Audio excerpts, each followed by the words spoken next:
It's a great pleasure to meet you, sir. I've seen your videos a couple of times on Facebook. I didn't actually connect the name to the face, but I've seen you. I've seen you a couple of times. You've been doing this for quite a while. You're an old warrior at this. That's right. We can talk about that. Should we start the Well, listen, call? there's actually a few things I want to ask you, but my experience is and my preference is that the conversation just kind of takes on a life of its own as we go. And if we get stuck somewhere, I've got some questions written down that I can fall back on. But otherwise, if it's okay with you, we'll That's just great. let things go. Yeah.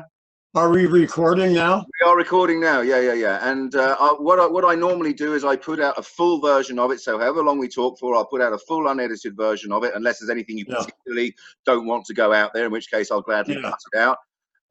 But yeah, feel free to say anything you want, and you have my assurance that nothing will go on line that you're Yeah. not happy with. You know what I mean? So feel free to speak freely. That's fine. Um, Well, so you were asking me, I've been at this for a long Yeah, I time. mean, well, I haven't had a huge amount of time to prepare for this because we only decided a few days we were going to do this, right? So I've Yeah. watched a fair few of your videos, but I don't actually know anything about you, the man. And so I thought we Yeah. might start there. If you just give me a sort of brief history, in particular with reference to your journey towards becoming an RBE advocate, if you know what I Yeah. Yeah. Well, I was a musician for 3 or 4 decades, playing music in bars around here and screaming into the mic at midnight and on. And that's why my voice, I don't quite have the voice I used to. Sometimes it sounds pretty hoarse. But yeah, I played music for a long time. And then I got into some video production, writing screenplays. I sold a screenplay 15, 20 years ago. And, um, and then Anything I I wrote, might have heard of? Probably not. It was on HBO and Cinemax for a year or two there. It's Okay. called Blood Relations, kind of a horror thriller with a sense of humor. Oh, it does But ring a vague bell. But anyway, go on. This is not important whether I've seen it. no, yeah. And then I wrote one that I could shoot myself when digital video came out. And I live near Aspen in Colorado, about a half hour. I built a house here about 40 years ago now. So I had a bunch of friends that worked in Aspen at a dinner theater, and I got them to play the parts in this movie, just a little relationship movie, and shot it. And that's on my DV movie channel. That's called Twist of Faith. And after I did that, I learned how to do some video editing. And then I stumbled on Zeitgeist Addendum around 2008 or 9. So that's 10 years ago. And And so so, when you saw the addendum, was it like a sudden cataclysmic shift in your thinking, or was it like a seed that grew, or how did it work for you? no, it was pretty much cataclysmic. I just saw, how the world worked. And I kind of knew a little bit about the bankers. But I didn't really understand the fractional reserve lending Ponzi scheme that Yeah. they're controlling us with. And once you learn that, it's hard to stay still anymore. Once you really know how we're being controlled by the bankers, and then the John Perkins thing with our foreign policy, what Yeah. we do. Yeah. And you can see that now with Venice, every country, really. We're just going around stealing our resources. And, you learn about that. And then, of course, the resource-based economy at the end of that. Yeah. So I was pretty much hooked into it. And then was moving forward. That was about the time, 2011, I think I started making videos. And, Peter Joseph described this stuff. Um, he's got a great voice, and it describes it fairly simply, but sometimes it's a little too intellectual, maybe lecture sounding. And so I just thought, well, I wonder if there's a way I can, get this information across in a friendlier or a more accessible manner for people. Yeah, and more bite size as well, right? Yeah, because I mean, his Yeah, lectures tend to be an hour or more, and even for me, I find it a little bit yeah, sometimes hard to sit through. yeah, And I'm into it, right? yeah. So Yeah, I it's funny that you started. mentioned addendum because the addendum was the one for me as well. Something that occurred to me as you were talking there, if you don't mind, just to ask you, when when you sort of connected the dots with the central banking scheme and the tendrils extending through the commercial banking system and into the mortgage market and lending money back to lending government's own currencies back to them at interest and all of this kind of thing, did you see straight away this being a intentional mechanism by which the labor and creativity was being sucked out of the vast majority of people, or was it like it's just something that evolved and no one really knew? Because it seems to me that the internet, and I think I've seen you make this point in one of your videos, that until 20 years or so ago, nobody knew about this, right? That's and right. Now all of a sudden it's still a fairly small percentage, but there are a growing number of people who get it. To what extent do you think people actually get it as a mechanism of slavery, as opposed to, oh yeah, well, bankers create money out of nothing? Because I get lots of people that understand, yeah, banks create money out of nothing, but I don't get that they understand the implications of that and the unpayable interest that just builds up and up and up and up and up. You know what I mean? I think in 2006 there was $160 trillion of debt and $60 trillion of money. You know what I mean? So it's $100 trillion of unpayable debt out there. You know what I mean? And I don't think people understand the ramifications of this. What's your take on that? Yeah, well, I understood it fairly quickly once I saw it laid out there, of how really it's just a system to control people, to put people into debt that they can, never pay off, or, sometimes you may be lucky enough to pay it off, but mostly it's just continually creating more debt, and you have to borrow more to stay in the game, and they are just sucking the money out of people and controlling us like slaves. And it didn't take long to see that. So yeah, that's probably. So, how do you find that people are? No, sorry, let me rephrase that. People that have sort of been exposed to the idea of the central banking fraud, do you think that they appreciate the depth and the complexity of it, for the most part? I mean, broadly speaking. If I try to explain it to people, a lot of times their eyes kind of glaze over after a minute, and they don't really want to look into it or think about it too hard. So some people will kind of understand it. A lot of people is just, well, this is just the way it is. Yeah. We can't really do anything about it. People don't want to stare the reality of their slavery in the face, right? I mean, that's a hard thing to do. Yeah. So, but that's been the main motivator for me, especially that I built a house here, and I've had to borrow against it and again a few times just to keep my head above, and just think of how these bankers are just making up the money out of nowhere, and want us to pay them back with interest, which is never created, which doesn't exist. And if you can't do it, they get your house, they get your car, whatever they're loaning you money for. It's a game of musical chairs with fewer and fewer chairs in the game, constantly fewer and fewer chairs in the game. Yeah, absolutely. And then, I went back and sort of studied at the beginning of this country here, when the founders were trying to escape from control of Britain. And they, we were told, well, the revolution, it was really just about the government, that mean government over there charging us taxes. And well, actually, it was the bankers who owned the government, who were wanting to, to get us into their fractional reserve system. And that was the real thing. Benjamin Franklin, when he was back, he was in France a couple decades before the revolution, and the colonies were doing great.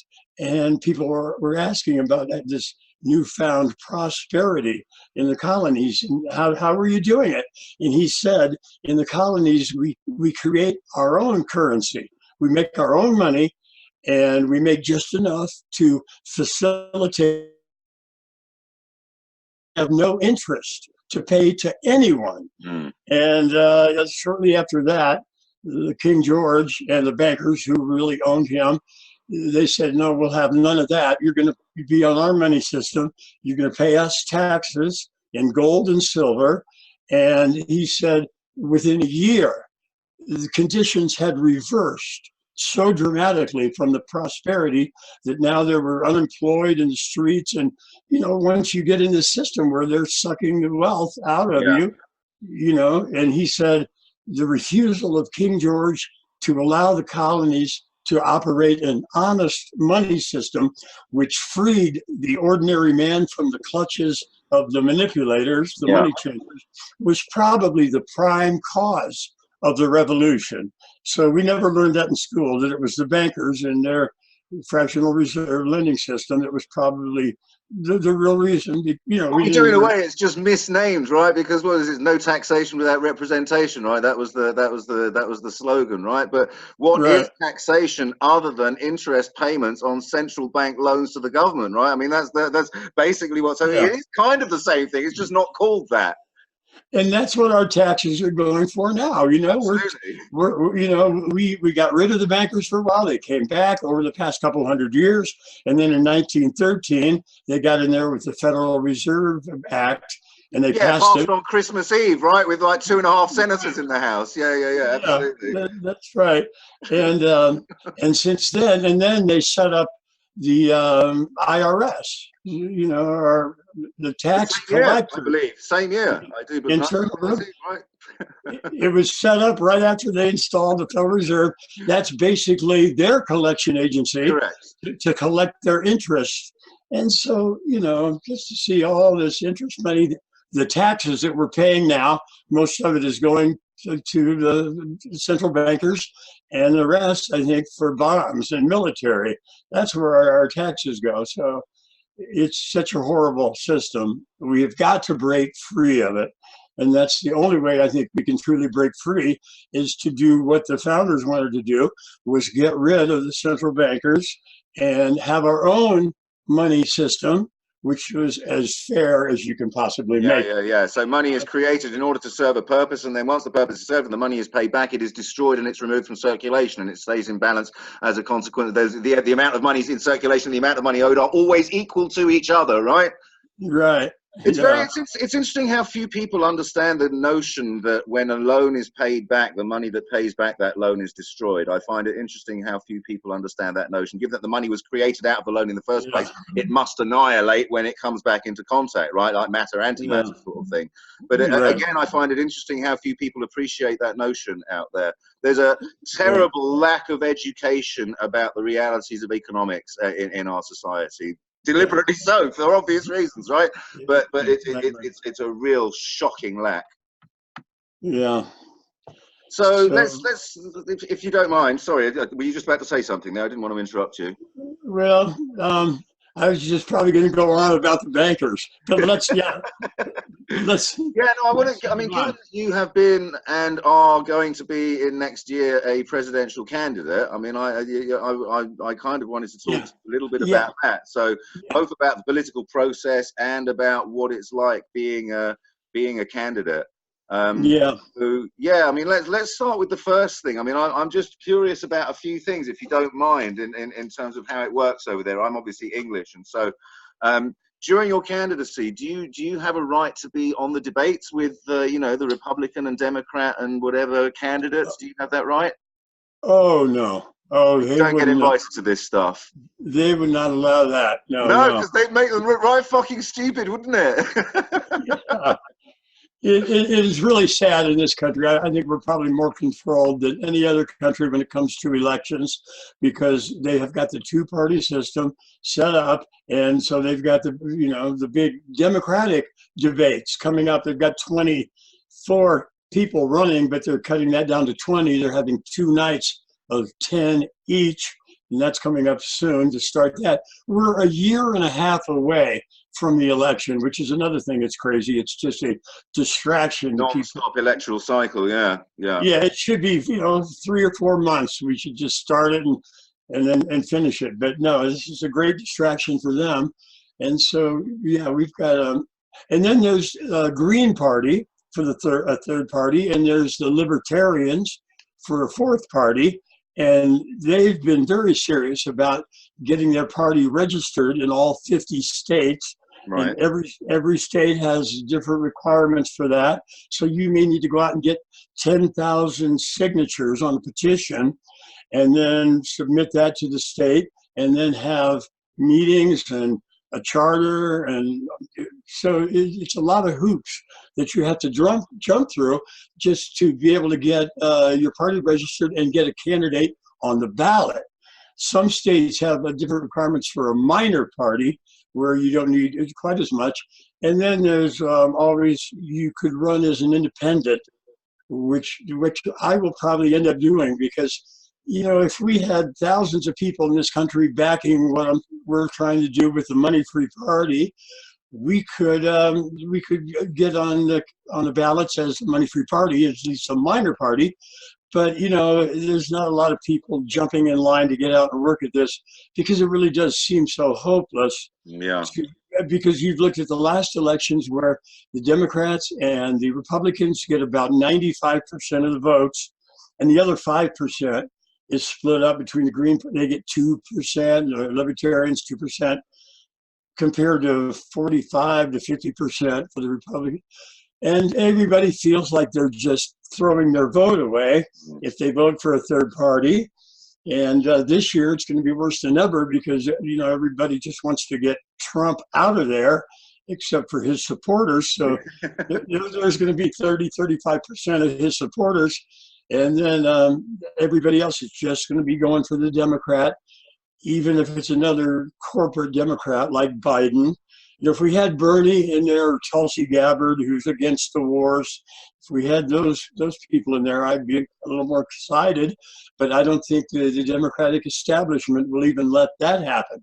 But, I mean, so, as you said in one of your videos, I mean, I've heard you say exactly this, that, you know, even if you get genuinely well-intentioned people elected, they are still stuck with this apparatus. With the inertia built into the apparatus is overwhelming, you know, and however well it's, so it is the apparatus that needs to change. And I mean, this is one of the it's leading naturally to it. It's one of the angles I wanted to explore with you, was the possibility of, is there any kind of possibility of institutional driven change, i.e. top-down change, driving us towards RBE or some kind of more sustainable system?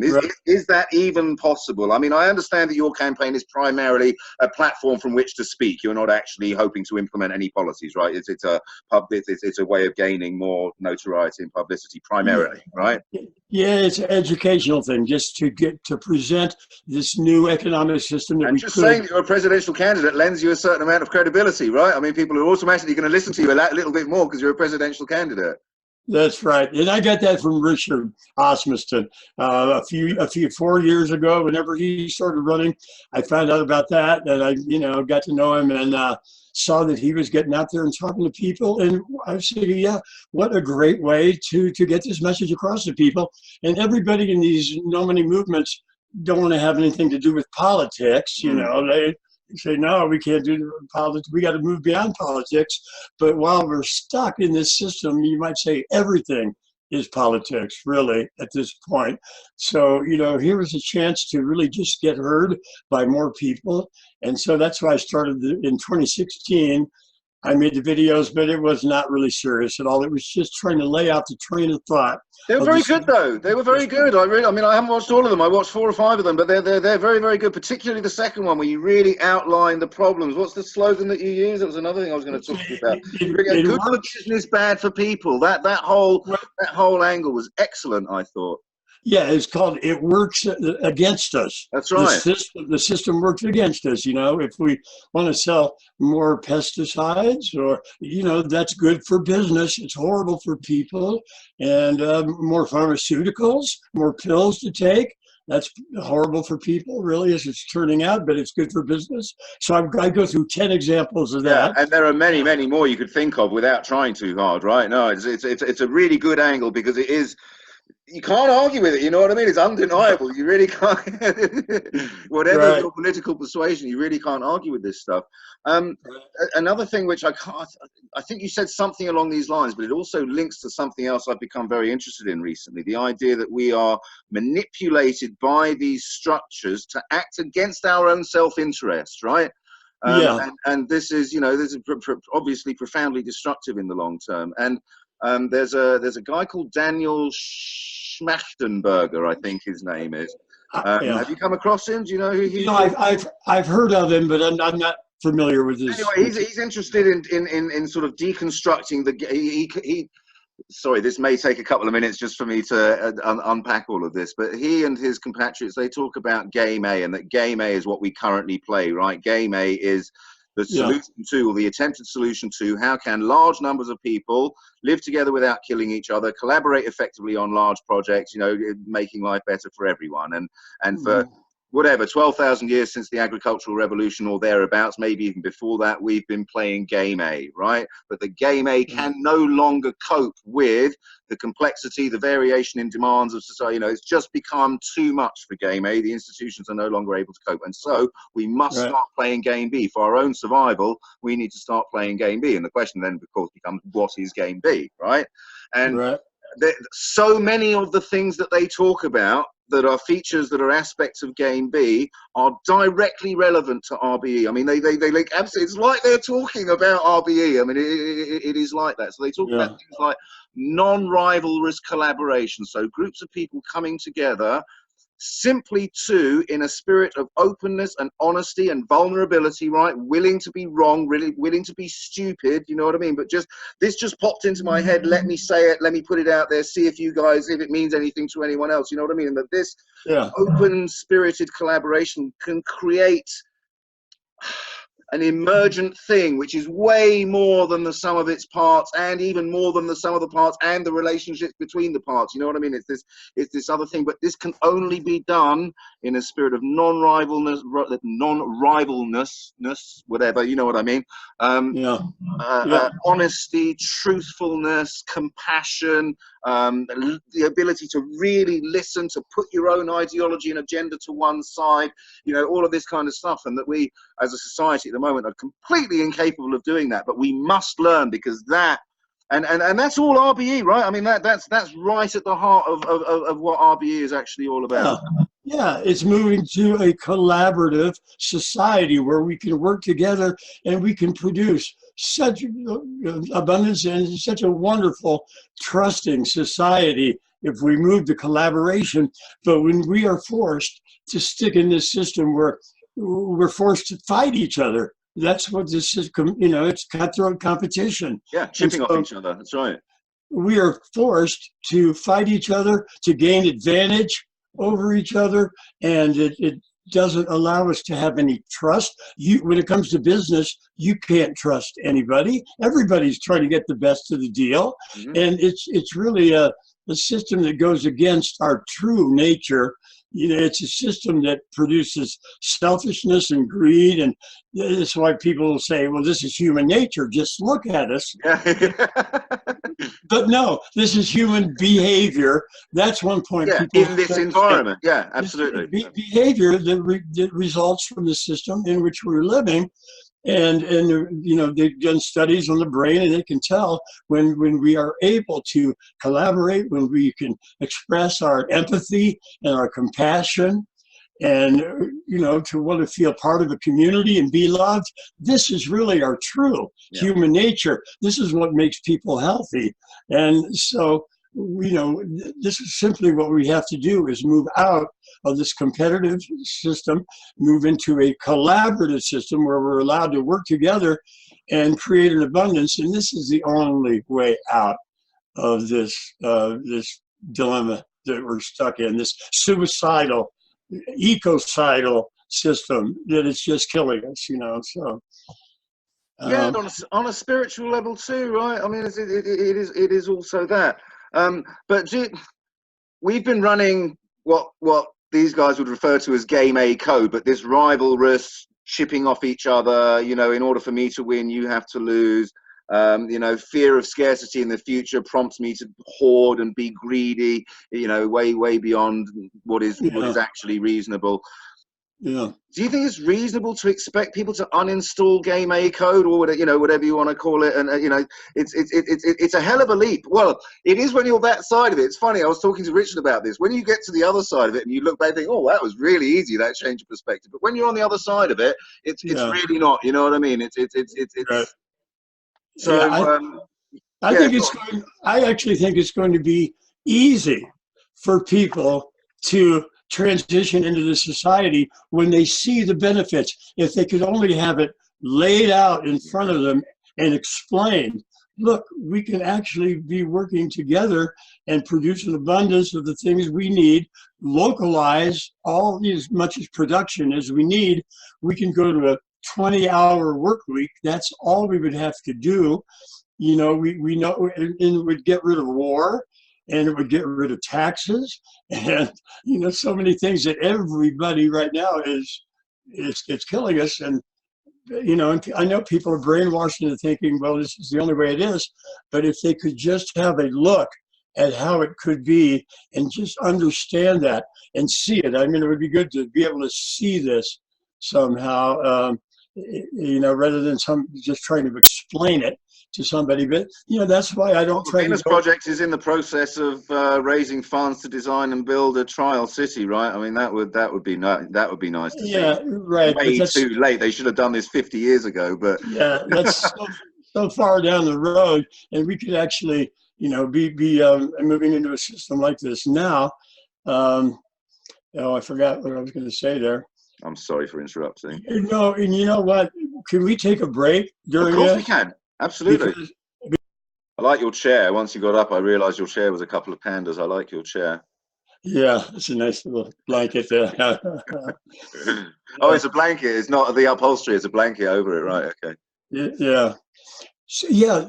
What I was going to say is when I want to talk about this new system to people, rather than going right to the point of money free or no money, moving into a moneyless society, post scarcity, you know, I don't do that so much now. I just say that'll be a step. Once we can produce an abundance of the things we need, we can make it free. But we're going to have to do that maybe step by step. Yeah. But when I'm talking about money-free party, I'm meaning freedom from the bankers, freeing ourselves from the bankers and the corporate state. That's where we need to get. And you know, a lot of people have been talking about this modern monetary theory, MMT. Have you heard about MMT? No. Yeah. Well, you know, it's just the truth about how our money is. Right. Is this like positive money? Those kinds of guys? Is it that kind of? So it's debt-free currency, basically. Yeah. Yeah. You know, I'm not sure about so much of exactly how it works. That there's still going to be some debt, but you know, the money that is that's made up for a military budget, when suddenly we want $400 billion more dollars, or we need money to bail out the $2 or $3 trillion to bail out the bankers after 2008. It's not like they taxed us and we had to pay taxes to come up with that money. They just created, you know, they just created out of thin air. And here's $2 trillion for the bankers. Yeah. It goes on our debt, but you know, nobody's taking the debt. Yeah, but not prepared to do that to properly finance schools or healthcare or road building or, you know what I mean, ecological projects or energy transfer projects or whatever. When they get around to anything that's going to help, you know, education or anything. Oh, it's expensive. Then they go, oh, we're going to have to raise taxes. We're going to have to take it out of the budget. Yeah. But in reality, we can just make that money up too. And so that's the basic theory about it. Right, yeah, no, I have read something about that. I have read something about that idea. And it doesn't have, it can be interest-free. And taxes are actually a way of destroying money, right? They take money and they tax people in order to remove money from circulation. So the money is brought into circulation out of nothing, and then taxes are done to take money out of circulation. That's basically the idea, isn't it? Yeah. Yes, that's how it works there. So we can make up whatever money we need. We can move it from this top-down system of bankers on top. We can start at the community level and be making up as much, just like Benjamin Franklin said in those times back then. He said, we create just enough currency to facilitate trade and industry and make sure everyone has their basic needs met. We can make enough money to do that. So So moving money free, it's moving away from the banking system, and we can keep a monetary system as we go about um, trying to produce an abundance of one product and then the next. Because you want to ask people to believe you when you say, "Oh, we can produce an abundance of things, and we don't need to charge for it." They're going to go, "Really? Well, I'm not sure about that." Well, fine. Let's not ask all that in the beginning. Let's just say, let's work at producing an abundance with very little human labor involved, and people working 10 hours a week contributing to these projects. When we can make enough, using automation, we can just take away the price tag, one product after another. And if we switched into a system like this, within a year or two, if we localizing food would be free. Yeah. 90% of it would already could be. We're already producing enough food for everyone on the planet. We just waste 40% of it, right? I mean, we're already doing that. There's already essentially an abundance of to all intents and purposes, abundance of food. This is a really you'll probably already know this, but the reason that we don't give our surplus food away to starving countries in the third world is this would lower the market price of food, and therefore it can't be done. That's right. It's just unbelievably nuts. Something. Go on. You carry on, because something you were saying just that made something on. So you carry on. I just wanted to make that point of what I'm trying to push with these policies here in my presidential campaign is not being free of money immediately, but just moving off the bankers, immediately dissolving the banks and the corporations, and then getting rid of this hierarchy, this pyramid, with the government and the president and the Congress and the lawmakers and the courts trickling down to the people on the bottom. We have to flip that over.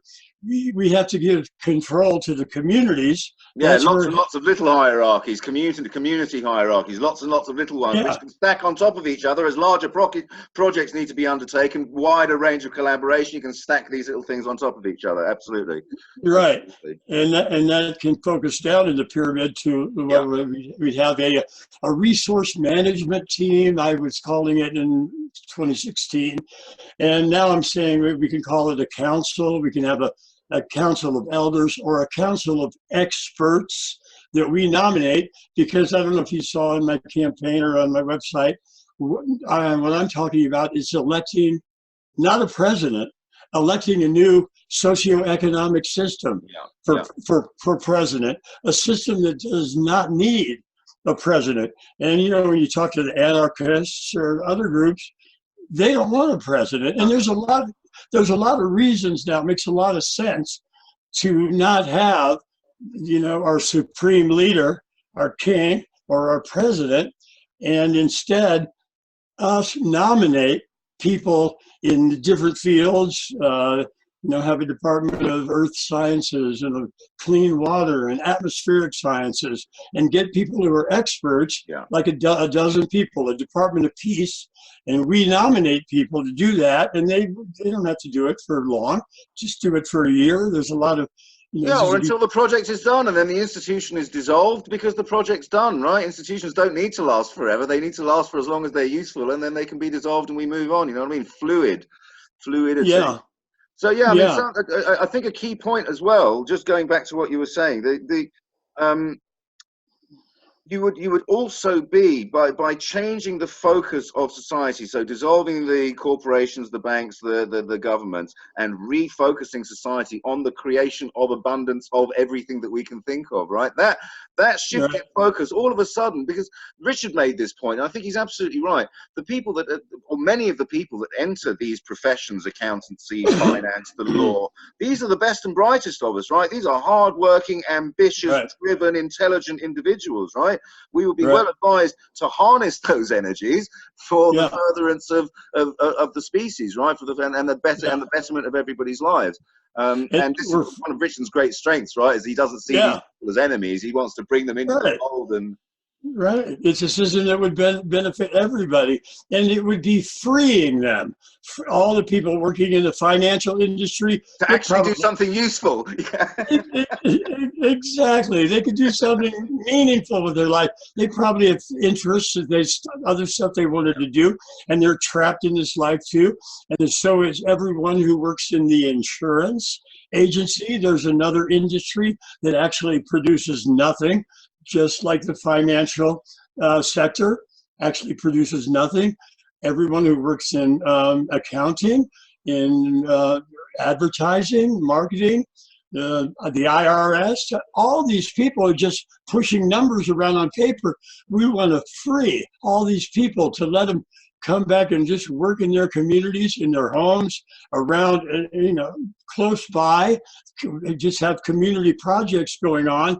And these people who are pretty smart, they can get in there and help be the leaders in these projects. But that's what we want to free everybody from working at jobs that produce nothing. And that's how you can justify going to a 20-hour work week, because we have twice as many people now. I say to people, if we had everyone who worked at food production in any area of that, or anyone who worked in housing, construction, transportation, healthcare, all these things we need, if they stopped going to work for a week or two, I mean, everything would just fall apart. Absolutely. If everyone who worked in the financial And in sector, time, these things become more and more highly automated, right? But for right now, they work how they work, and people need to keep doing what they're doing for right now, this minute. Yeah, no, absolutely. yeah. Absolutely. But then you think everybody who works in the financial sector, That insurance, can stop all tomorrow, those yeah. things, if they didn't go to work, They'd be doing us a favor. not a damn thing would change. We could just keep going on. Well, not only would nothing change, but actually things would get better, because they wouldn't be scalping off us anymore. They wouldn't be taking their cut off us anymore. That's right. Things would be getting so much better to free everyone. Let's not look at it. We're taking away their job.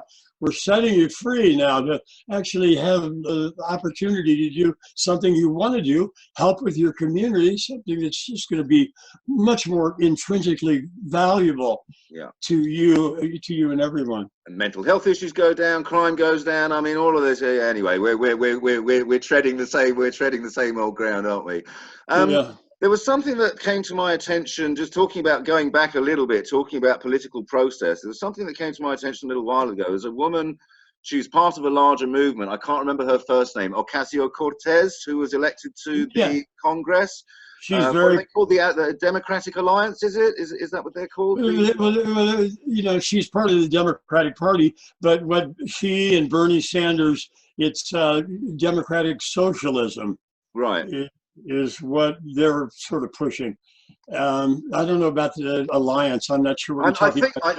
It's like that. The Republicans have the Tea Party and the Democrats have this, and I think it's called the Democratic Alliance, but I could be wrong about that. I'm not certain of the nomenclature. Yeah.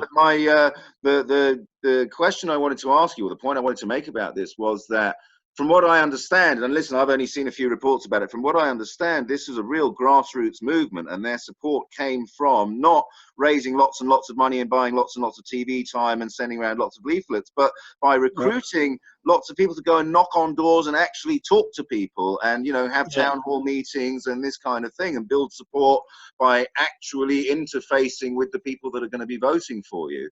And I wonder if there is some relationship possibly to be formed, because I think in many ways the RBE movement and they are very much on the same page in a lot of ways. I mean, I know they still have to see the necessity to get rid of the money market structure, but nevertheless, there's potential alliance to be made there. What do you think? That is just really still stuck within our two-party system, and the Democrats, and they will never talk about the central bankers getting rid of the Fed. They'll never talk about the corporate state controlling every branch of government now. And if they get elected, like you were saying, the structure is still in place, Yeah. which is going to prevent them from really coming up with much change. There'll be small little changes, little band-aids we put on the system, but nothing is going to really change that much. So I don't really, I can't see anything great happening with a Democrat being elected. The only thing I think we need to do is, the only thing we can do to get out of this system, as I've said, dissolve the banking institutions and dissolve the corporations. And this is also, I talked about how the founders wanted to get rid of the bankers. They also did not trust corporations. They would give them a charter for some project, build a road or canals. When that was finished, they were dissolved. They didn't want corporations. So, me or us calling for an end to the bankers and the corporate state, that shouldn't be too radical when people understand that's what the founders of this country actually wanted. So yeah, but it really is to most people, right? And listen, I completely agree with you. Listen, we're absolutely on the same page. Of course we are, otherwise we wouldn't be here now, right? But how does that come about? How, where does the authority to dissolve, because it's a pretty dramatic change, right, to the structure of society. Where does the authority to make that decision and take that action come from? Okay, so we can't really have any change dramatic like that as long as we're working under this Constitution. The Constitution is the playbook. That's the rules of the game.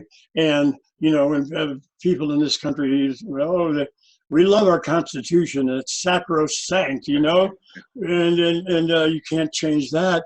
But they really probably haven't read it, there's been, God, whatever, 27 amendments or something to it, so it wasn't that perfect, right? There was no Bill of Rights in the beginning. It was a system set up by when they said all men are created equal in our Constitution. What they really meant was all wealthy, landowning white men are created equal. Yeah, and it actually says, does it not? I believe it actually says one white man is worth two-thirds of a black man, or something like that. It's actually written down in there, isn't it? Right. So, when they wrote the Constitution, it was to set up this structure that they have now with the hierarchy to make sure nothing much could change, that it could keep going on for them. And then enough people said, wait a minute, there's nothing in there to protect individual freedoms. And so we need something we'll call the Bill of Rights. And this came about 3 years after the Constitution. Enough people finally got in there and said, no, we're going to have freedom of the press, freedom of speech, freedom to assemble, to petition your government. There's like 10 things in the Bill of Rights, which became the first 10 amendments to the Constitution. So when people say, oh, we love the Constitution, they're really saying we love the Bill of Rights. Those things that were put in there later. The rest of it is the structure of the government. And, that is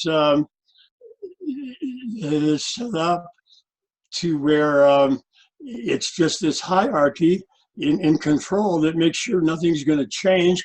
And so if we want the kind of change we're talking about, we have to rewrite the Constitution. We have to have an update. We update everything else. We haven't updated this document in 240 years. It desperately needs an update. They had a poll a while back about the approval rating for Congress, 92%.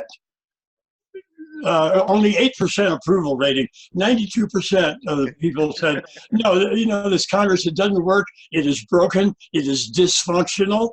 And that's the Constitution. That's the part we need to update. But unfortunately, any amendments to the Constitution, as I could be wrong about, but it's something like this, needs to be passed by a 2/3 majority in the House, right?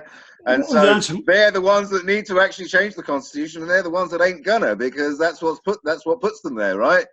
That's why we have to have a new constitution. But again, I come back to my question before: where does the authority come to create and impose that new constitution? I mean, what you seem to be alluding to is revolution. That's what I mean. That's basically what you're Yeah. talking about, right? Is some form of popular revolution where we say Yeah. we basically overthrow the government, whether violently or not, but basically we overthrow the government in some way and we install a new set of rules, a new constitution. Right. Yeah, that's what you're talking about. Yeah, yeah, a new manual, like Bucky Fuller. You know, Buckminster Fuller is like Jacques Fresco and Arthur C. Clarke. Science, you know, what if we let science take the lead here instead of having a society run, a country run by bankers, corporations, military? Why not scientists and engineers, futurist technicians like these people? And Buckminster Fuller um, said, oh, I forgot exactly what I was talking about, but you know, his thing was the world game. Let's change the game. And yeah, he, in a one long sentence, his world game said, make the world work for 100% of humanity in the shortest possible time through spontaneous cooperation without ecological damage or be a disadvantage to anyone. I'm forgetting exactly. Common sense stuff, right? I mean, anyone would agree with that. It's common sense. Yeah. So then he called it the Manual for Spaceship Earth. He coined that term, Spaceship Earth. We are all one people on this spaceship Earth, and we need to make a manual that works for that, and we can call it a constitution. But anyway, so what we want to do is have a constitutional convention, come up with another constitution that will allow us to put together this society as we see it, this new model of a social system, economic system. So at the end of the year, you know, we're going to be talking about this through the months ahead, and then have people put in ideas. Let's put up a new constitution. If we want the change we're going to have, we can't do it within this system. We can't do it with this constitution. And so it'll be a system that doesn't need a president, that's going to have a council of experts. And then in the months ahead, next in 2020, we'll be nominating people to be to lead in the different departments, maybe a dozen or so. And so we're ready for the election. We're not electing a president. We're electing a new council, a new playbook or constitution, you know, just a whole new system. And it's ready to go. We'll have it all laid out how it can work. It's not me that's going to be president. You know, if I win, I get to go home and work in my garden and help in my community 20 hours a week or something. That's what everybody can do. We'll have a council, and here are the people. Look at their background. Would you rather have these people at the forefront of decision making rather than you know, I've been making this point for a long time. In the UK, I cannot remember the last time that we had a teacher in charge of the education department, for example. You know what I mean? You have these people, these career politicians who went and studied, you know, politics, philosophy, and law at Oxford, whatever. You know, got into local politics, got a seat in the House of Commons, and now they're running the education department. And where the fuck is your qualification? Where is your experience? Why should you be doing this job? No idea what it involves. Are you talking about in our Department of Education? No, I meant in the UK, but I'm sure it's the same there. Well, ours is just as ridiculous because Trump appointed this Betsy DeVos, a woman who you know, was married into the Amway fortune and has given $600 million over the past years to the Republicans, has never worked a job in her life, never went to public schools. He nominated her as our Secretary of Education. And so it's just as ridiculous. Neil deGrasse Tyson, the scientist, sure you know, he was on Joe Rogan talking about, when are we going to see scientists in our Congress? You know, it's nothing but lawyers and businessmen. We need scientists in there. So sometimes I want to call the Money Free Party the Science Party, because I like that better. I think money free. I've said this before to a couple of people. I think money free sends people down the wrong line of thinking. You know what I mean? It's too much at the beginning, money free. You know what I mean? It's too big a thing. You yeah, need to first, as you've done. I think the sequence you followed in your campaign videos, I think, was excellent. You started at the beginning. These are the problems. These are why the problems happen. This is the real root of the problem. And here yeah, is what the world could look like if we did it like this and this and this instead. You know what I mean? You followed, in my opinion, you right, followed exactly the right sort of sequence of progression. right.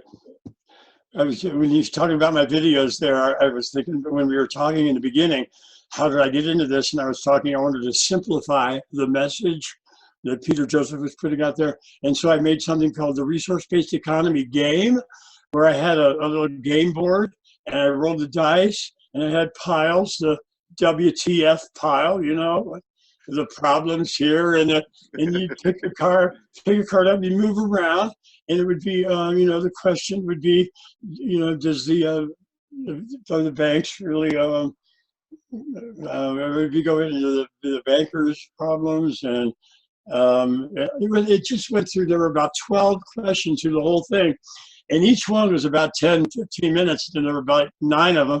And so it was about an hour and 45 minutes when I got it finished. And then I shortened it down to 45 minutes. And that was the first thing that I did, was this resource-based economy game, which was way back in 2011 or 12, I believe.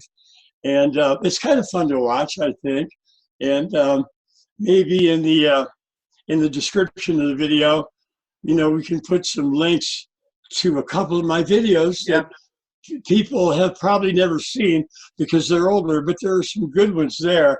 And I could do that. I could send you just the links of Yeah, no videos. problem. I'll put them in the description. Yeah, absolutely, absolutely. Well, Yeah. I know what you're talking about. You're talking about Zeitgeist, the game, or something like that. That is the title of it, isn't it? I've seen the series. I didn't actually watch those. I spent my time watching some of your other stuff, but I know exactly what you're talking about. I know exactly. Kind of long. Yeah.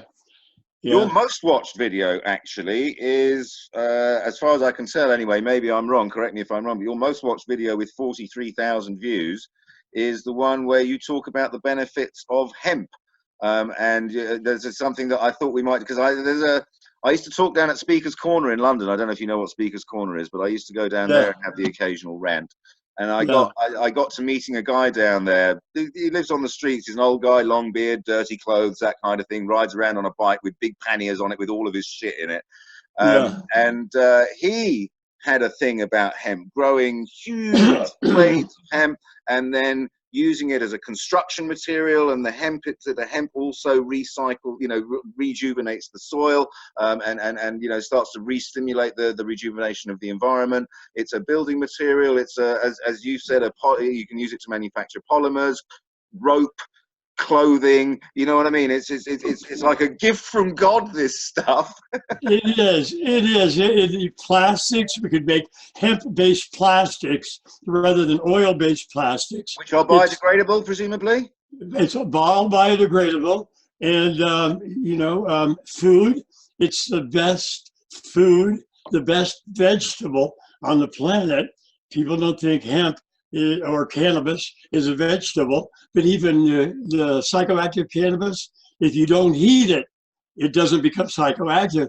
So you can eat raw hemp, which doesn't have much THC in it, or raw cannabis, and it's better than broccoli or all these other vegetables. It has all the essential amino.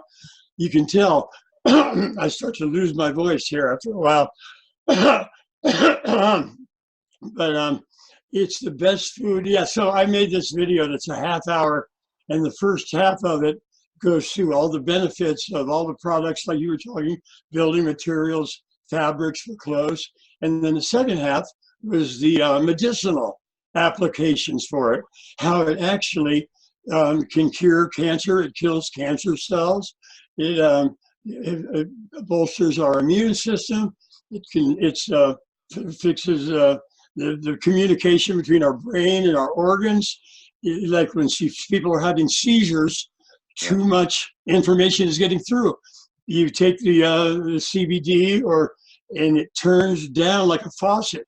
so not enough gets through. Or if you've lost your appetite, or you're having chemo, you have no appetite, it will open up those passageways. And yeah, it's the most amazing gift from God. Not that I believe. No, it's a turn of phrase. No, same, but yeah, you know what I mean. Yeah. It is a gift to the human race, and these cannabinoids that are inside this plant. It turns out we discovered those in the plant, and then we discovered we make the exact same chemical compounds, which we named cannabinoids, in us, our endogenous cannabinoid system, and even in mother's milk, there's small amounts of THC and CBD, and these, because what they do is they regulate and our whole body functions and repair the body and fix cells, the cancer cells, they kill those. And it's the most amazing thing. So yeah, I am a huge hemp advocate. And yeah, that's a really good video. People really like that one. And then I made one called Money in the Future, a resource-based economy, which is 20 minutes where I just go through the train of thought in, in RBE.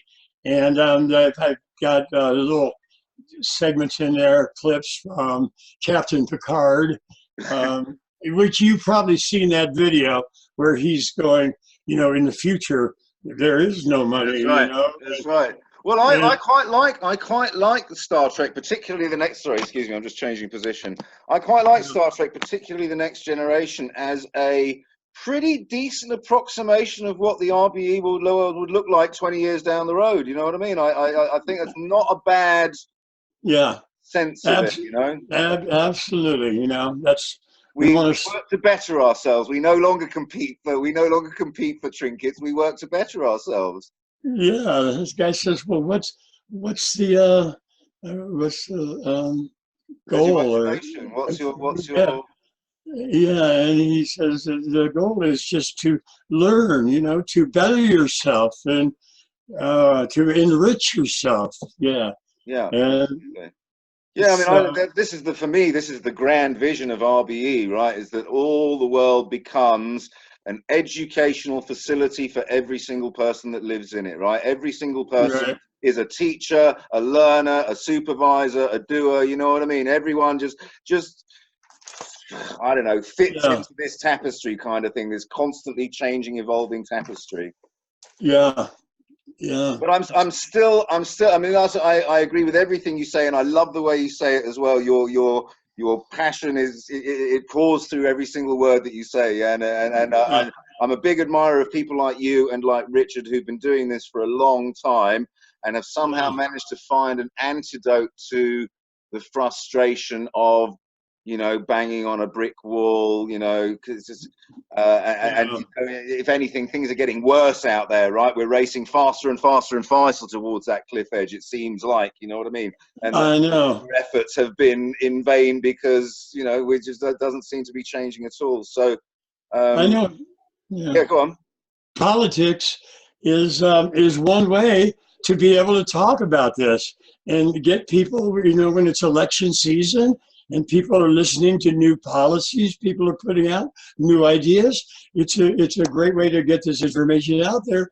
But if you're just a person like the millions of supporters that we have, but still on a daily basis, when we're so stuck inside this system, it's like, what can I do, to make a difference? Like if I want to start a tool library, well, there's a guy down in our town, not far from here, that he has a business where he rents out tools. So if we start a tool library, out of business, yeah. Put him out of business. Yeah, so he can't feed his family, and I hear you. It's so hard to take a step forward with this when we're in a system that has just got us. It's just holding us back. So correct me if I'm wrong, because I am detecting a little bit of frustration in you here, because on the one hand, you agree that top-down institutional-driven change can't possibly happen, right? Because the institutions are the Mhm. Are the distillation of the very structures that trying to overturn. And yet at the same time, at a grassroots, individual, small group level, we are A, powerless, and B, sometimes doing more harm than good by trying to Yeah. institute change at a, at a ground floor level. And so where does that, that seems to me to be a bit of a Mexican standoff, or whatever it is they call it in chess. Yeah, I know. I know.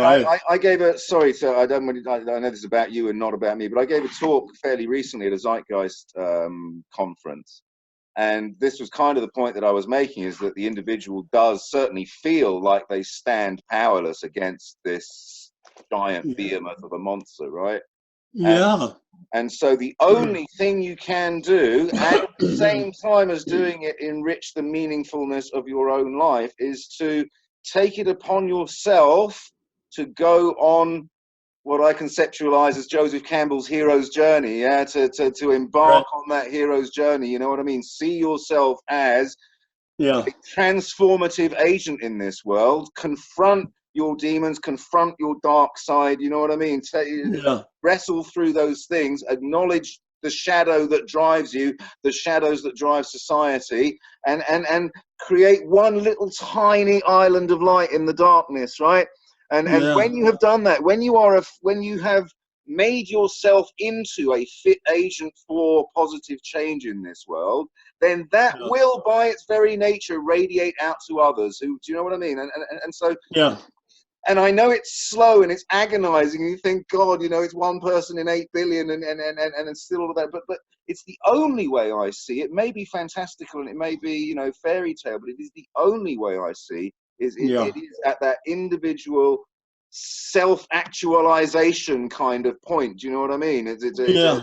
It's a huge burden on the individual. It's a massive act of responsibility, taking one of the big problems. I kind of was, this is another part of the Mexican standoff, is that on the one hand, we have no hope of institutional, top-down, meaningful, good change taking place. And at the same time, we have been very thoroughly habituated to rely on top-down, institutional-driven change to make changes in society, right? It's the only way we've ever Right. known for changes to come about, is that government makes a new law, government start, Yeah. legislation, whatever. Yeah. And so, again, this leads us to this point where, on the one hand, we're waiting for top-down change, but on the other hand, top-down change ain't never coming. So, Right. Yeah. I know, and it's frustrating for everyone, all of us in this movement.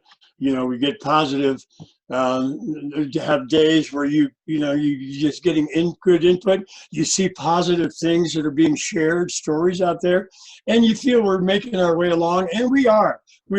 People are getting more educated, and we're making our way along. And then the movements come along, and Occupy and Extinction Rebellion, all these things are coming along, and I just see them as another straw on the back. And at some point, it's going to break. And so when Occupy kind of came and went, that's okay. I guess that's just the natural way that was going to happen. But it was a big straw that led to it another. changed the consciousness, Occupy. It may not have led to anything concrete, immediate, but it definitely changed the consciousness. I mean, it inculcated the concept of the 99%, didn't it? I mean, that's where, Yeah.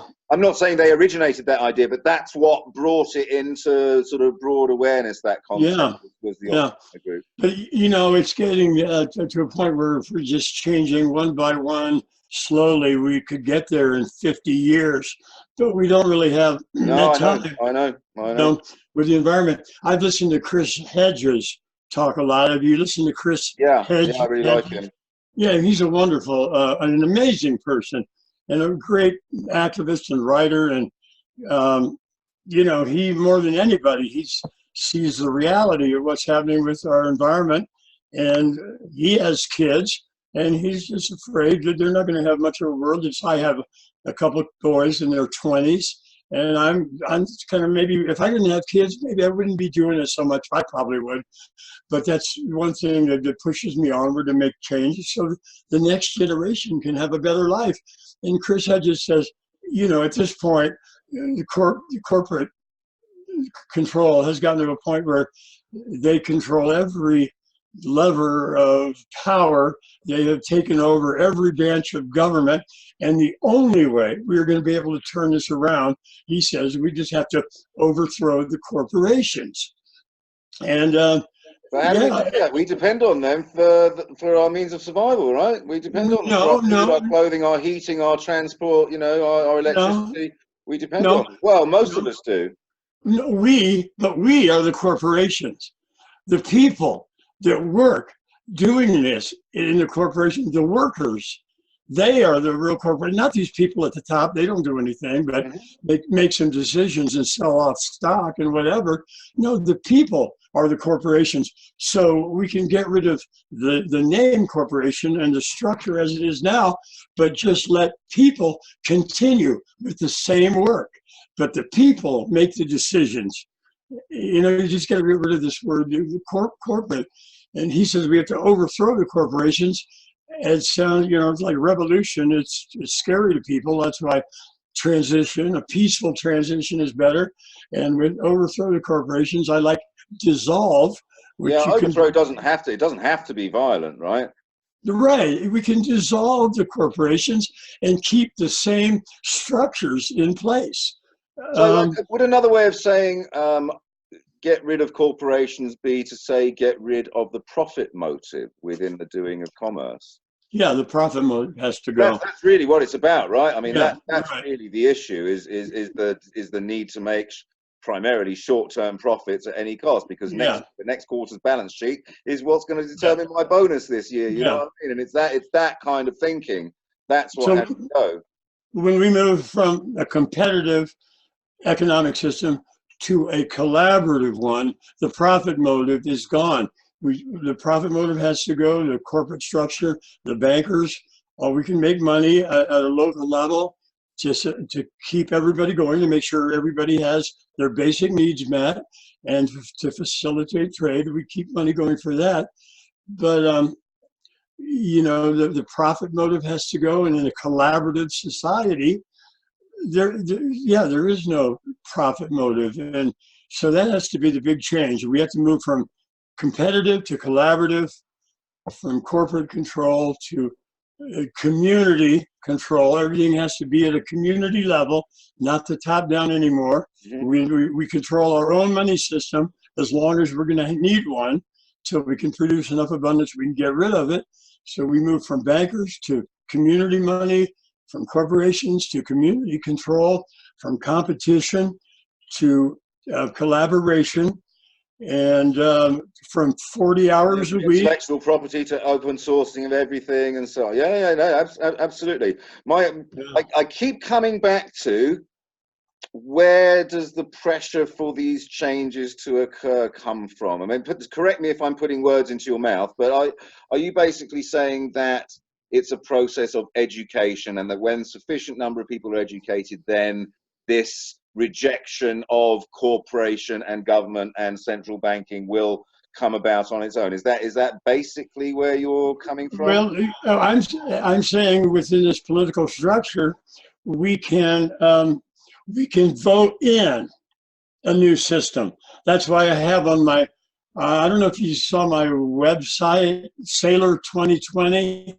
Yes, I did. Yes, I went there. I had a look at your policies. 2016. I did not put up a website.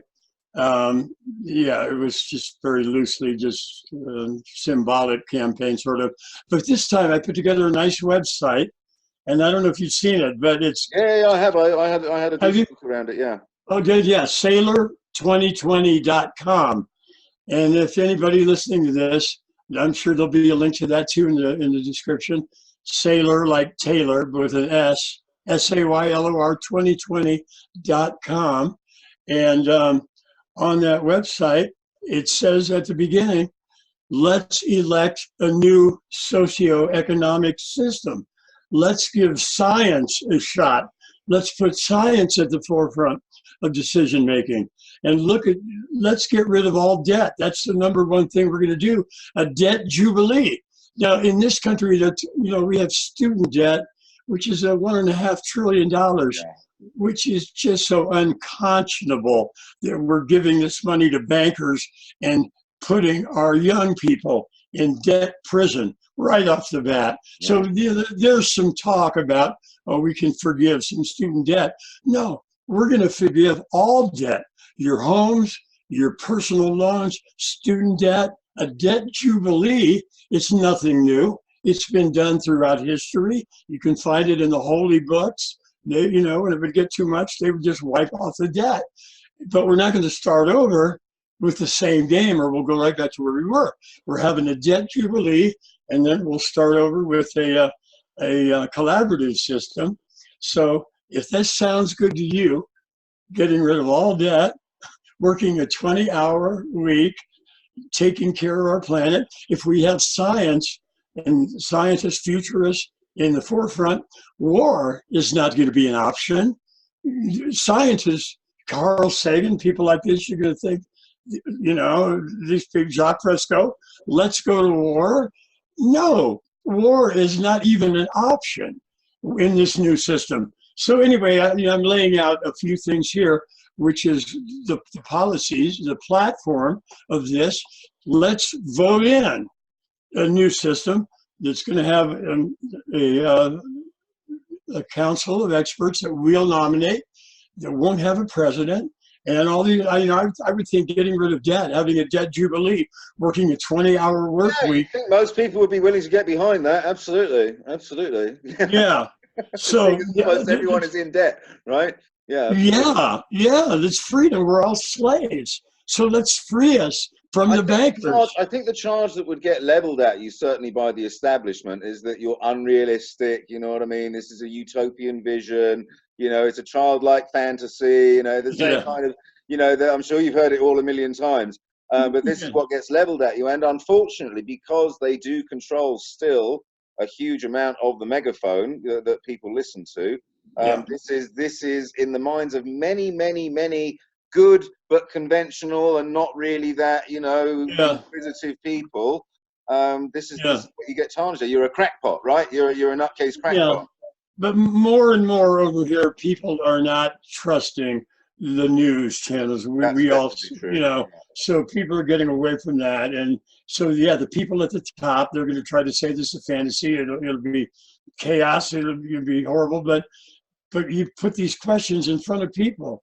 Do you want to continue on in debt, or do you want to free yourselves from debt? Do you want to stop all these wars? Stop sending our kids off to wars? Yes, purely so that we can profit both from the fighting of them and then from the reconstruction of the country afterwards. Yeah. So if you know what I need to do. Sorry, now, it really isn't funny, but it's just such an outrageously monstrous, massive scam. You know what I mean? I know. On billions and billions and billions of people for centuries. It's hard not to laugh because it's so enormous. It's so deeply terrifying and depressing. The only really appropriate response is laughter. Yeah. But the internet is saving us on that too, because before the internet, 20 years ago. Yes and no, potentially. I know, yes, but you know what I mean, don't you, boy? I know what you mean. But 20 years ago, before that, when our government told us that we had to go to war and the whole country got bombed, we thought now everybody is. I mean, there's so many channels out there talking about the real truth, what's going on in Venezuela and Syria and all these countries.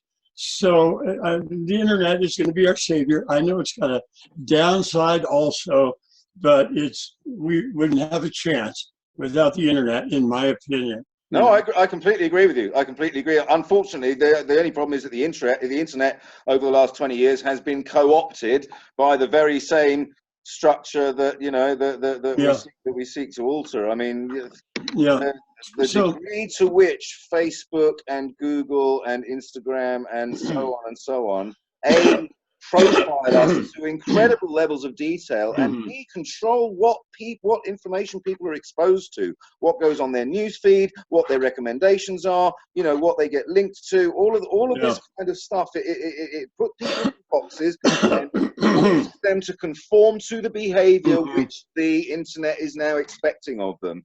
It's terrifying. It's brave new world. It really is. Aldous Huxley had it. We are very much entering brave new world. I mean, I continue to fight the good fight like you guys do. I continue to fight the good fight, but I'm filled with an ever-increasing sense of dread that we are heading down the road of further control totalitarianism and not liberation and RBE. I know, especially with the rise of the, the right and the Trump people in countries all around the world, in Bolivia, in Brazil, they've got a right-wing guy. It's just a reaction to, looking for an outsider, wanting to something different. Yeah. We're sick of this. We want something else.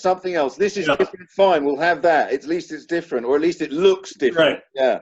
Right. But here's so all these policies that I was just talking to you about that would sound good to so many people. How do I get people to hear me? How do I get that message out there? And how do you get to vote for it? I tell you what, an idea that I came from. Have you ever seen Brewster's Millions? It's a fairly silly film with Richard Pryor. Did you ever see it? It's like I kind of remember anyway, that. He has to spend $30 million in 30 days in order to get his inheritance of 300 million, right? But he's not allowed to have any assets. He can't buy houses and cars and shit like that. He's not allowed to have any assets at the end of it. So eventually he strikes on the brilliant idea of running a political campaign, right? And if he loses, he's spent all of this money on the campaign. He has no job at the end of it. Brilliant, lost by 30 million. And so he campaigns for none of the above, right? Don't vote for any of us. Yeah, put a box on your paper, none of the above, and put a box in that. Now that is the kind of campaign that I think, because you're not appealing to any particular ideology or set of values or set of policies or anything like that. Just all we want is hundreds of millions. I mean, what's the electorate in the US? 200 million, 150? Well, it's 100 million. There's probably 250 million eligible voters, but we barely get 50%. So it's 100 million people. Look. If you could get 20, 30, 40 million of those people to vote none of the above, I mean, this would profoundly undermine, in the eyes of everybody, the legitimacy of whatever bunch of clowns are currently occupying the positions of power. I really like that idea, because just for its neutrality, right? It's a protest vote. It's not a vote, and I know the problems of voting, of making negative stands. I get that, but it's actually a profoundly positive stand, because it's the beginning of something new, right? It's a rejection of this in order to make room for the talking about something new, because at the moment there isn't even the space to talk about it, right? It's all red or blue, left or right. It's all couched in those terms. There isn't even the space in the arena to talk about anything else. And so I think none of the above can make that room. Sorry, I've repeated myself. Well, in 2016, all I did was have my social media, Facebook, basically friends that watched my videos and passed them along to other people. I may have reached a couple thousand people. That's it. But this time it's just getting started. And this is the first interview I've done, and this is not going to get too many views, but I'm gonna. There's a guy named Jimmy Dore. I know Jimmy Dore. Yeah, Jimmy Dore show. He's got a online alternative news show, which is great. He's just great, and he's got 500,000 subscribers. But one of the guys that's on his show, Graham Elwood, has got his own channel, and he's got 20,000 subscribers. And so I'm going to be on his show in the next week or two. Okay. And I'm hoping that will lead to possibly getting on Jimmy Dore's show, or that this is what I have to do now. I have to try to make this a viable enough subject for internet shows to want to have me on to talk about the policies we're talking about here. And so I've got to kind of hustle and do that. And, it's pretty much me over here running this. No, I hear you, mate. I hear you. There's only a handful of us over here. I mean, you said before that there's hundreds of thousands or millions of supporters around the place. And I don't deny that in terms of their sentiments, but in terms of actual getting out there, talking to people, writing stuff, making videos, writing music, doing art, blah, blah, blah, whatever it might be. There's just not enough, nowhere near enough. Yeah, and so that's what I'll, say on those shows, and that's what I'll say here at the end of this show. Is, folks, if you're out there in this country anyway, you know, go to the Money Free Party USA website, and on there, there's a page for where you can click on your state, and then on there's a thing you can fill in and say, yeah, I would support this direction, and I will sign a petition to try to get you get us on the ballot. And so, you know, anybody listening to this, if you want to do something to help this, go to the Money Free Party USA website, sign up there, spread this message. My videos that are out there, my website is really good just for people to quickly pull up and see what this is all about. So please send along my website to anybody you possibly can. And other people around the world. You know, it needs to be a global movement. And we've got the Money Free Party in the UK and in New Zealand. In Australia, somebody's trying to get one going, but not much. I saw a Facebook page for one in India. But we need, if you're listening to this and you're in another country, start a Money Free Party Facebook page in your country. How hard is that? It's not hard at all, you know, and you know, and then you can see how many likes you get. Post the kind of topics we're talking about with the Money Free Party. See how many people you can get come aboard. Because I think if we had the Money Free Party going in France, yeah, you know, I mean, these people really want change there, and they get out and protest. Yeah, absolutely. Those yellow vests started in France, didn't they? Yeah, absolutely, absolutely. You know, well, this actually leads very nicely into one of the other things I wanted to talk to you about was the fracture. In fact, you know what? Before we get into this, do you mind if I take a quick break? right. So yeah, listen, this happened with Richard as well. We ended up talking for over 2 hours, and I chopped the edit down to about 50 minutes. I was actually the video with Richard was excellent. I mean, he's been doing it a long time. He really knows what he's about. He's got a really good nature. I mean, he's, you know, he sees people in a really positive light by nature, you know. Yeah, he's the ideal chap for it, and yeah, he somehow manages to never lose his enthusiasm for it. But he actually thinks, he genuinely thinks, I don't know whether he's deluded or not, I don't live his life, so I can't possibly say, but he actually thinks that RBE is a possibility in New Zealand, like soon, in the next couple of years. Yeah, and I'm going to think that too, just because it makes me feel good to think that, you know. You got to keep optimistic in this, and you know, in this country, we are the most programmed, brainwashed people in this country. I don't have a lot of hope for us right off the bat. Yeah. I think it's going to be another country, maybe a South American country, Bolivia. They want to. The president of Bolivia says we're getting off the IMF and the World Bank. We're getting out of the, you know, central bankers. Once a country can become pretty much self-sufficient, they can lead the way. But New Zealand, I think, is a really good candidate for that too. It's not that many people there. No. And I think they're pretty forward thinking, and I think they could see this thing through and they could lead the way. So I'm gonna side with Richard there. God, would I love to wake up? When is it? September 2020, I think, was the date. I mean, I'd love to wake up one morning and hear on the news broadcast New Zealand has adopted an entirely new and revolutionary economic system. Yeah. Not going to be, well, they're going to be using money for a limited time, but they hope to phase it out in 5 years or whatever it might be. And in the meantime, they're going to focus on collaboration and the creation of sustainable abundance for everybody. With no bankers. Yeah. They're just going to crack on and do it. They're not going to wait for anyone to give them permission. They're just going to crack on and do it. That's what it's, yeah, the people just, we can just keep doing what we're doing too. You know, that's why I said in 2016 videos, number 7 was one that was called The Plan and the Transition. And in that one, I said, this can just happen where we can just, you know, pick a day, we're going to do this and just start doing it without money. And people can just keep doing what they're doing on the jobs that are important, that are necessary. And we'll get rid of all the jobs that don't produce anything. But in the meantime, We Yeah, and then can, all those people that are doing the necessary jobs can get some help, right? They can get a little bit of assistance from all the people that are not working anymore. they can go to halftime, and Absolutely, yeah, and we absolutely. can just keep doing what we're doing. But we really had to get into localizing all as much production as we can, because depending on corporations, then to produce it in one place and ship it everywhere around the world, that's not a model that's Yeah, going to work. no, So if every community is growing food around them, and every community is growing hemp in the fields around them, they're making clothes, building materials, generating plastic. their own energy, purifying their own water. Absolutely, absolutely. Yeah. So we just got to focus on that.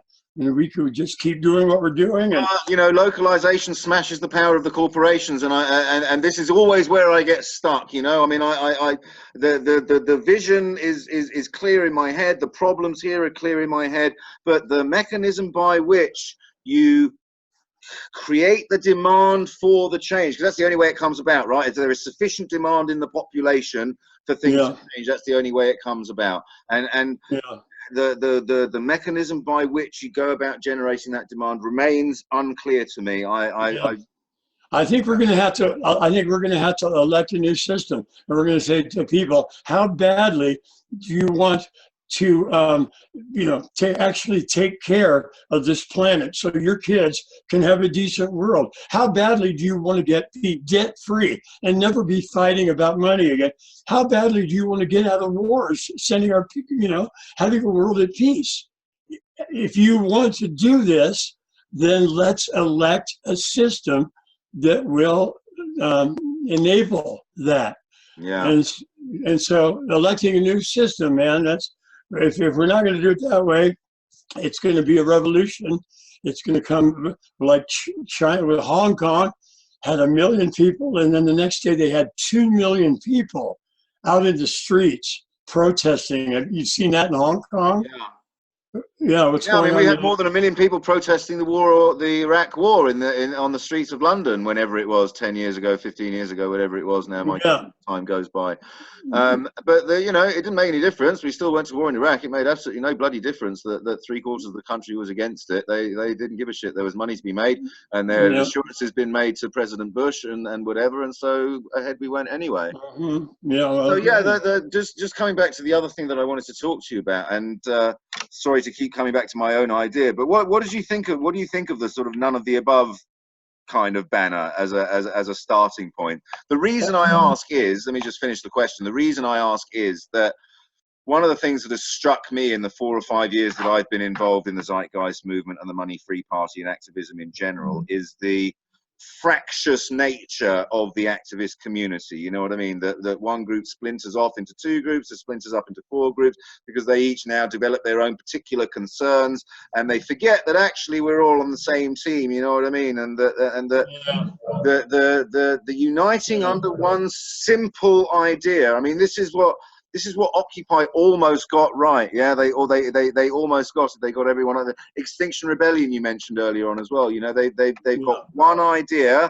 The government must do something about climate change. I mean, I don't personally agree with their agenda, but that to one side, they have the strength of all united behind one clear, unambiguous, this is what we all want issue.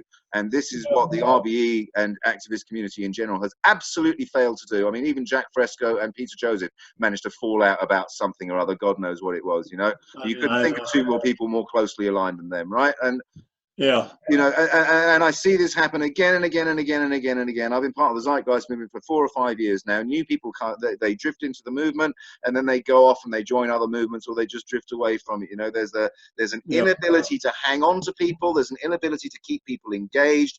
There's an inability yeah, to set people what they feel to be meaningful tasks that step towards the final goal kind of thing. And we're yeah, badly organized. Extinction Rebellion did this extremely well. Extinction Rebellion had regular meetings, right, where they would get together in a classroom or a town hall or a church hall or someone's living room or whatever, and they would receive training how to deal with the police, what happens when you get arrested, you know, what kinds of things you should wear, what, you know, how to deal with your rubbish, what you need to do when you go to the, you know, when you need to go to the toilet, you know, all of this kind of stuff that's going to come up when you're out marching being an activist, and it gives people a sense of ongoing, continued, meaningful involvement, you know what I mean? And we as an RBE community have dismally failed to do that, in my opinion.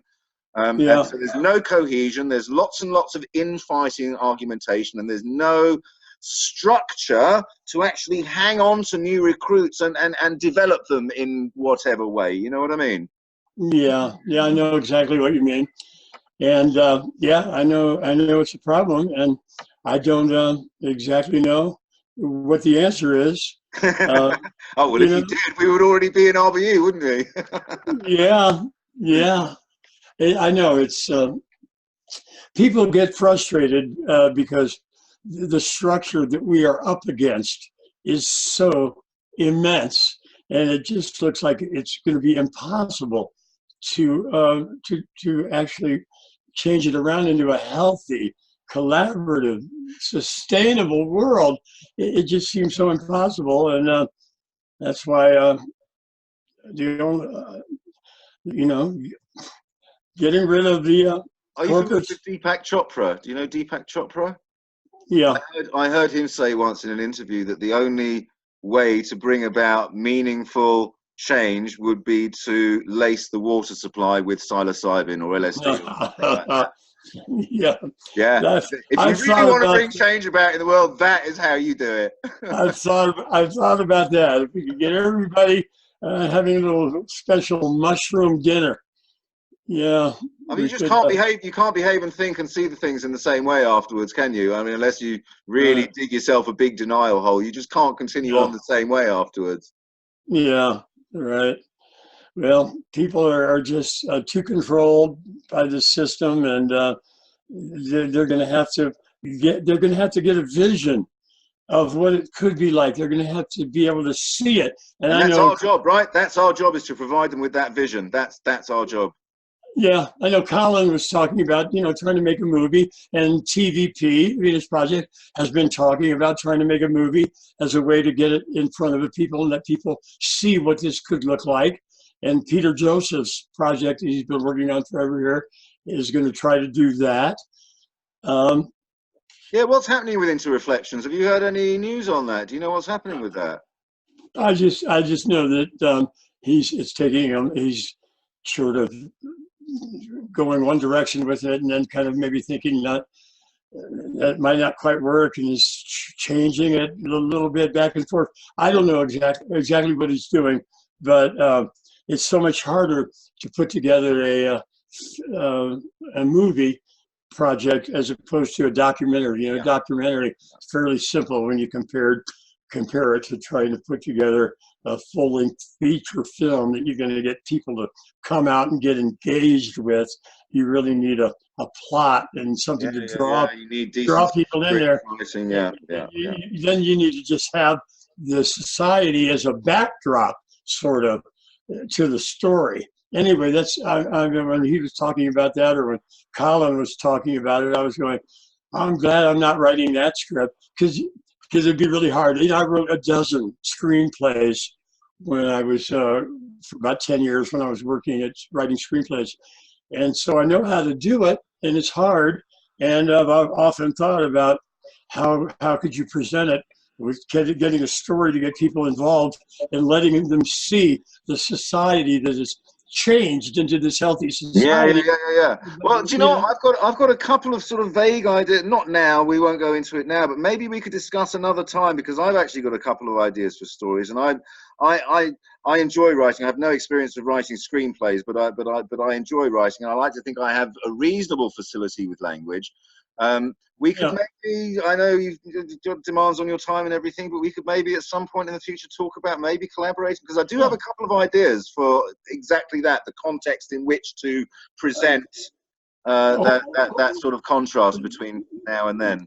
Not specific, only a vague outline. I kind of see something vague, of a story with moving, transitioning into this system, but somebody that wants to hold, there's got to be some antagonist who's going to try to hold back this change from happening, and kind of you have some conflict there, and that just very vague idea. I've got, again, it's fairly vague, but I've got this notion of an alien encounter kind of thing, where whatever, I mean, we come up with other storylines that go on between the protagonists, but that the underlying thread is a sort of dialogue that goes on between the Earth hero and the alien hero as to how things are in their worlds, right? And then the contrast between a genuinely civilized society and us can easily be drawn, right? And right. it can be two likable characters coming from two different worlds, and it could be done quite nicely, I think, like that, without it being jarring. So as I say, it is only a vague notion, but I think it has some potential as a structure to exactly that, show that contrast. I mean, Peter Joseph's idea with Interreflections is to do it as a sort of it happened in the past, right? Telling the story about the transition which has already happened at some point in the past. That was the idea with Interreflections, wasn't it? I think, but I'm not even sure. It's never really gone into it too much. I know he made a trailer like 3-4 years ago. He made a trailer for it. Right. That was the last I heard. It was supposed to come out early in 2017. Then it was delayed till autumn 2017, and then I haven't heard anything since. Yeah. There was another one along similar lines called The Shift that they were trying to raise funds. I saw a couple of trailers for that on YouTube, and again, it looked excellent. But again, as far as I'm aware, it didn't actually amount to anything. Right. I remember that too. I remember seeing that trailer, and I thought it would be a good idea. It was a filmmaker from Finland or one of the Norwegian countries, I think. Anyway, yeah, it looked excellent. I remember the trailer really looked excellent. It looked good. I know. Well, we'll have to talk about that. That might be a fun project for me to take on after this one. I know for the next year and a half now, I'm just going to be trying to promote a new, a new system that people can envision, and that I can try to just be talking about on as many platforms out there as I can, and presenting this vision. So yeah, let's finish where we started then, and go back to talking about your campaign. What platforms do you get access to that you wouldn't otherwise have access to as a presidential candidate? Any at all, given that you're a minority candidate, or is it up to you entirely to chisel out your own media opportunities? I guess it's, how interesting I can be. Like I say, I'm going to be on this one show in the next week or two with Graham Elwood, who's a great guy, along with Jimmy Dore. They advocate for, progressive left-wing politics, but, to try to explain to them that even if we get better people elected, the structure is not going to allow very much change. But if I can be a good guest on there, and in 15 or 20 minutes, try to get this vision across, then maybe Jimmy Dore will do it. And then there's 10 or 20 on internet shows that have got big audiences that I could get on and reach a lot of people. And am I going to be a good guest? Will somebody see me on the one show and go, that sounds interesting, let's have them on our show? And if I can start doing a bunch of shows and reaching more and more people, maybe I can get somewhere. Yeah, any chance at all of like Bill Maher, Jimmy Kimmel, what's his name? Connor Yeah, Conan O'Brien. I love him. O'Brien, that's it. Yeah, I love all those guys. But Bill Maher is really he's used to be the anti-establishment guy, but now he's pretty much turned into the establishment, and he's all for capitalism, and he only goes so far, and he's on the mainstream channels, and they won't let him.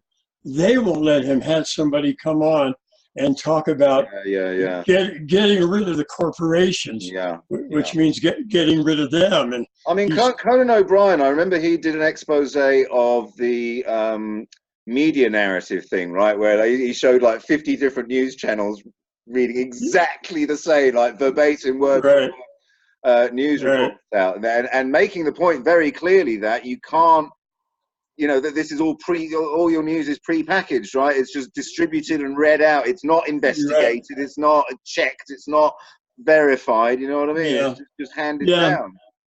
But So the system we're talking about here would it's getting rid of corporate control. It's dissolving the corporations, which means they're all out of a job. Now, if they can see that it's going to be a better world for them too, like we talked about, yeah, yeah. they can have a better life too.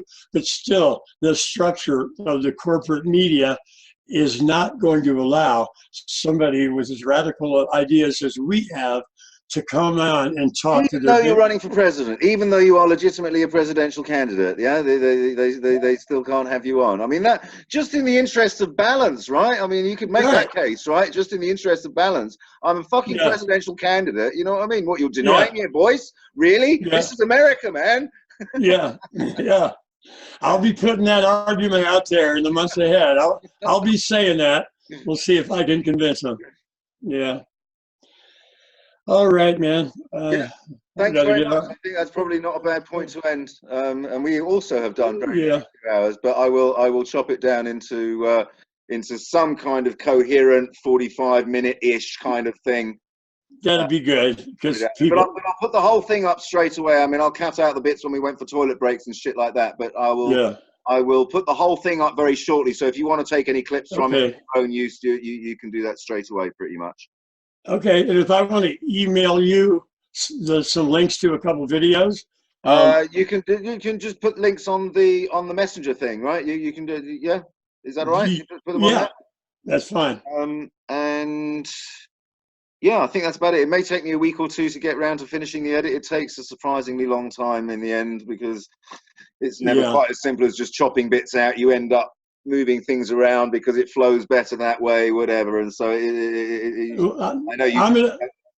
I'm gonna start doing these, and I did one with Erica I Sundance.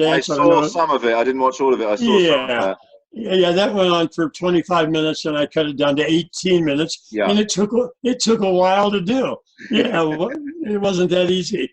So yeah, so I know, no hurry. Whenever you get around to it, that's But yeah, fine. I'll put the full thing up straight away. I think, to be honest, just journalistically, not that I'm claiming to be a journalist, but just journalistically, I think it's right to put the unedited version up as well, right? So that any possible misrepresentations can be clarified straight away. I don't know. For me, I would just cut it down to what I think is the most interesting part because Yeah, people really just don't have that too much. an hour. Ramble, yeah. A half hour to 45 minutes, it seems to be as long as most people Yeah. are going to sit down and watch something. And so, I don't need to see it. And then there's no, I don't think any worry about anything being misrepresented. I think we're pretty No, I mean, I clear don't of think there's anything what either we're of said talking about. that can't be aired, right? So, yeah. Okay, great. Yeah, Steve? just whatever you want to do. But Yeah. Eric, great meeting you. I love talking to the fellow RBE friends out there. So Yeah, likewise, likewise. It makes you feel you're not entirely alone in the world, right? that's right. Yeah. Talking to others that actually get it. Anyway, you'll see it. Yeah. Yeah. I would really love to see Money Free Party France, Money Free Party Austria, just go down the countries because we have RBE supporters in Yeah. every Yeah, country just we about. need to find a way to unite all of these money-free people with the Venus Project people, with the Free Charter people, with the Zeitgeist movement people, with the United Earth You know, people. We need to find a way to get all of these people onto a page that they can all agree on. You know what I mean? yeah. Whatever it might be, which is why I like none of the above. I like the simplicity of none of the above. It seems to me a good starting point. We reject this, and now let's have a serious conversation about what we want to replace it with. You know what I mean? Right. I Yeah. like it. I really do. The more I think about it, I've been thinking about this for a year or two now. The more I think about none of the above, and it started off as a really silly idea, right? Because it was Brewster's Millions, right? Richard Pryor, silly, funny, but The more I think about it, the more I think it's got real legs as a revolutionary act. You know what I mean? Rather than people taking to the streets with tear gas and guns and batons and throwing rocks at each other and so on, which is usually what it degenerates into when people get really, really, really fucked off with things, right?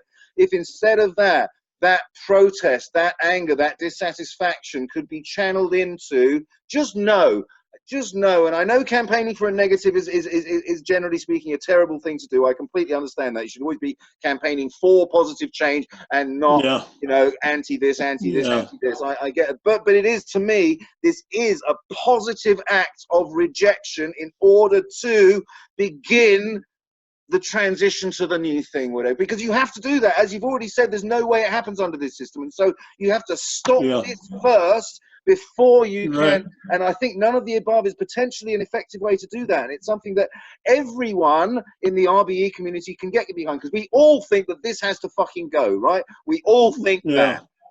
And so I think it could be an effective uniting.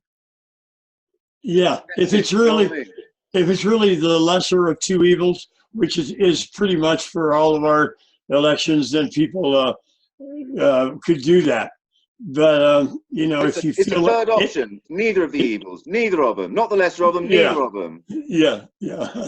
All right, sounds good. Sounds good to me.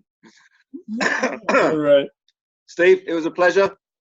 Same with you, Eric. I'll be in contact. We'll be talking, and I really hope we can talk more about maybe writing something together, because I'm really into that. I mean, that's only the beginning, right? Then you got to find funding to actually shoot the fucking thing. But you know, if you write something good enough, people will fund it.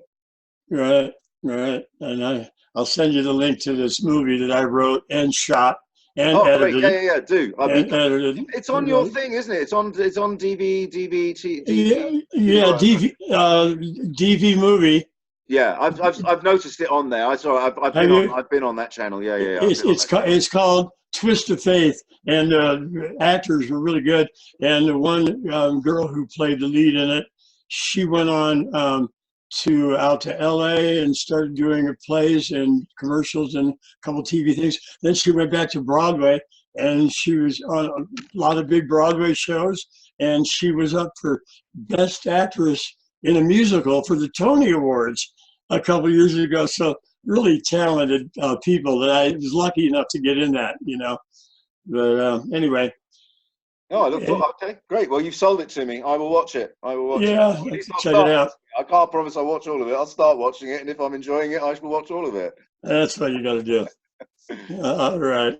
Great, Eric. Great talking to you. Yeah, Talk to you later. Likewise. Take it easy. Bye. Bye-bye.